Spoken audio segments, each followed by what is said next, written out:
What's going on? GeoFucks, Psych Perspectives. Am I asking for too much? Or am I asking the wrong person? So, going back off of part two, okay, we are now on part three, still discussing the gay biological male who did a whole expose on the DL biological male that he wasted 9 years with, basically. And I'm gonna put a link to like the TikTok video and the person that I'm referencing so y'all can also take the time, if you haven't already, to see the video yourself. And again, I would appreciate your feedback. Please let me know what you think in the comment box below. Thank you. So, the other aspect of this is, like I said previously in the other video, is this man went above and beyond. Okay? He overextended, he lowered his standards, he compromised, he basically let his boundaries kind of be pushed out the window to appease this DL man. Then it got me thinking about how I show up in relationships and how I have done the same thing. And maybe some of you watching this will be able to give some advice on how to avoid this, or, share your experiences, help us out if you can, or if you want to join the conversation in general. So, I've noticed when we like people, we put them on a pedestal, and arguably that's where we go wrong. Because when you put something on a pedestal, you end up centering that person because they're on that pedestal. And it gets to the point where the person on the pedestal can do no wrong, or you just don't really have the same standards for them as you would for other people. Because arguably, if people that we called our friends were treating us the way our supposed romantic interests and partners are treating us, we would no longer be friends with them.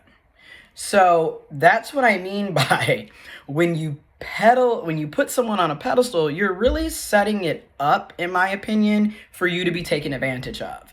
I'm just going to keep it real. And a lot of times it's not necessarily them taking advantage of you with mal attempt, or like with, a bad agenda behind it. Sometimes that person or the other people don't even recognize that that's the behavior that they're participating in. A lot of times this is learned behavior. This is unconscious. You've been doing it your entire life, so you don't even see that it's an issue.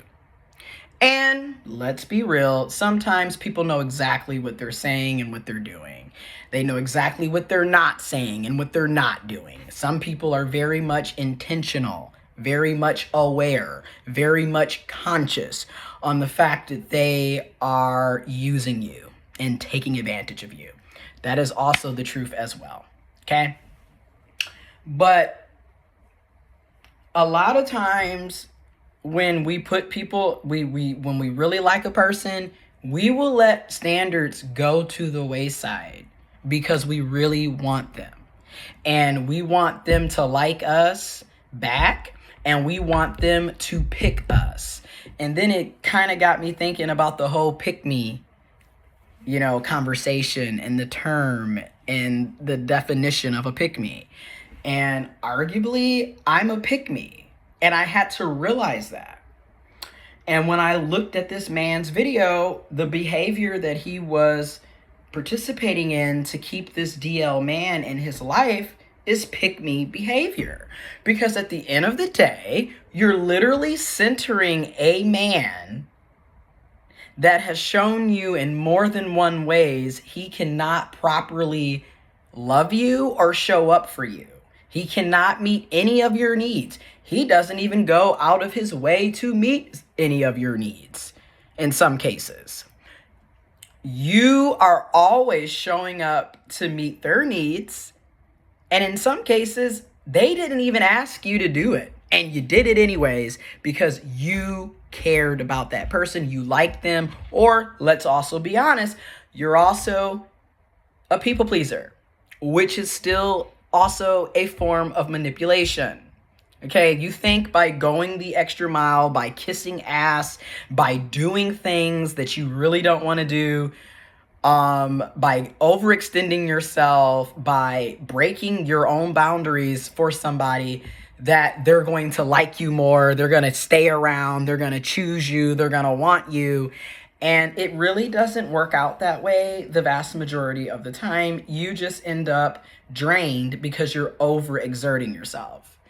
And this is where the resentment comes in. I mean, arguably, this is one of the reasons why homie made a whole TikTok series exposing this man for breaking his heart and for taking advantage of him and using him. Because you knew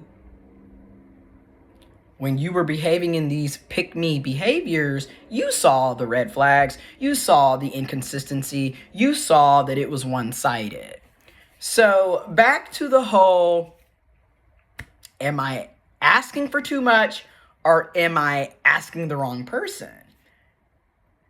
Am I wrong for wanting the energy that I give reciprocated back to me? That's number 5. That's the 5th question. And then number 6, if somebody is showing up for me and meeting my needs or some of my needs or attempting to at least address my needs and attempting to meet some of my needs, shouldn't I also be meeting some of their needs, attempting to address their needs, attempting to meet some of their needs? That's number 6. Kind of the same question, but I'm putting it on like, am I wrong for expecting it? Or am I wrong for overgoing and assuming that other people are going to do the same for me? Because I felt where homeboy was coming from, and he even said, like, I was showing up for him and loving him the way I wanted to be loved. And I totally felt where he was coming from, but the harsh reality is you have to understand they are not the other people, the other person, they're not you. And we don't all think the same way. We don't all feel the same way. We weren't all raised the same way. So you might feel like if I do A, B, and C to showcase how I want to be treated, how I want to be loved and supported, they're going to reflect that. And in some cases, that's not going to happen. You're just going to continue to be overdoing it. And it's going to get old. And this is exactly where the resentment comes in. And this is exactly what I mean by I'm tired of these one-sided delusional ships. Because that's really what it ends up being.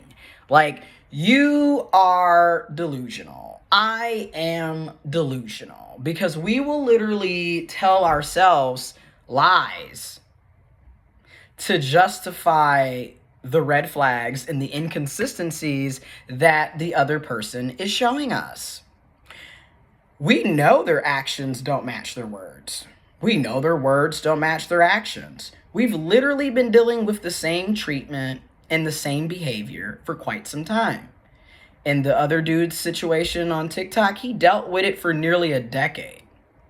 In my situation, it's been a little over 2 years. And at some point, you do kind of come to reality a little bit that this is draining and this is not okay and it's not fair.